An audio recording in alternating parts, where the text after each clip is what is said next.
خدا تعالیٰ کے لیے خدمت کر، خلقت سے تجھے کچھ حاصل نہ ہوگا۔ کریم لوگوں کے متعلق ان کو بدگمانی ہوتی ہے جن کے اپنے افعال شیطان اور درندوں جیسے ہوتے ہیں۔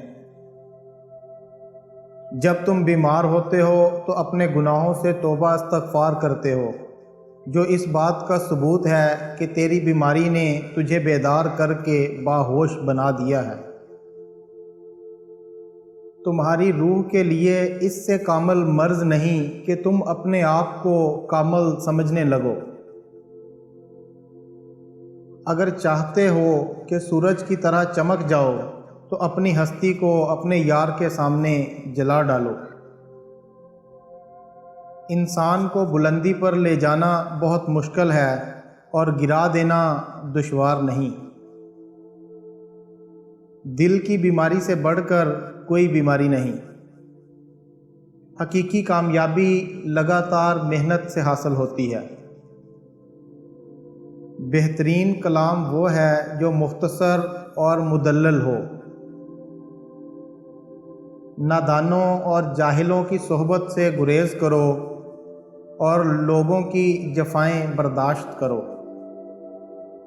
عاقلوں نے تکلیف برداشت کر کے سونا چاندی نکالا تاکہ لوگ فائدہ اٹھا سکیں، لیکن بخیل انہیں پھر مٹی اور پتھر میں دفن کر دیتے ہیں تاکہ لوگ فائدہ نہ اٹھا سکیں۔ کلمہ طیبہ کا ورد کرنے سے روحانیت کا علم بلند ہوتا ہے اور اس کلمے کا ورد کرنے والا بلندیوں کی طرف گامزن ہو جاتا ہے۔ شہوت کے سانپ کو شروع ہی میں مار ڈالو، ورنہ یہ سانپ ایک دن اژدہا بن جائے گا۔ وسوسے کی روئی کان سے نکال تاکہ تیرے کانوں میں آسمانی آوازیں آنے لگیں۔ اگر کوئی درویشی اختیار کرے اور درویشی کے کمال تک نہ پہنچے، لیکن وہ عام لوگوں اور مصائب دنیا سے ضرور چھوٹ جاتا ہے اور سگے یار بن جاتا ہے۔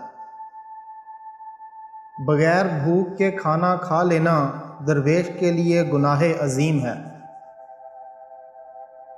ولی وہ شخص ہے جو اللہ کی ذات و صفات کو پہچانے، ہمیشہ اطاعت خداوندی کرے، محرمات سے بچے اور لذتوں اور شہوتوں میں مشغول نہ ہو، نجاستوں سے دور رہے، مجنوں اور پاگل نہ ہو، اپنی شرمگاہ اور بدن کو برہنہ نہ رکھتا ہو۔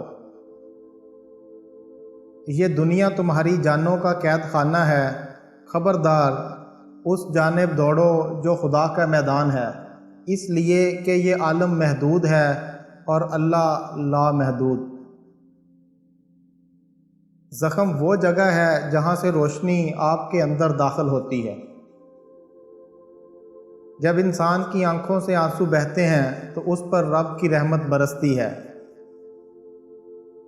بے شک خواہش کو چھوڑنا کڑواہٹ پیدا کرتا ہے، لیکن اللہ کی دوری کی کڑواہٹ سے بہتر ہے۔ اچھی صورت دل کو متاثر کرتی ہے، جبکہ اچھی سیرت روح کو۔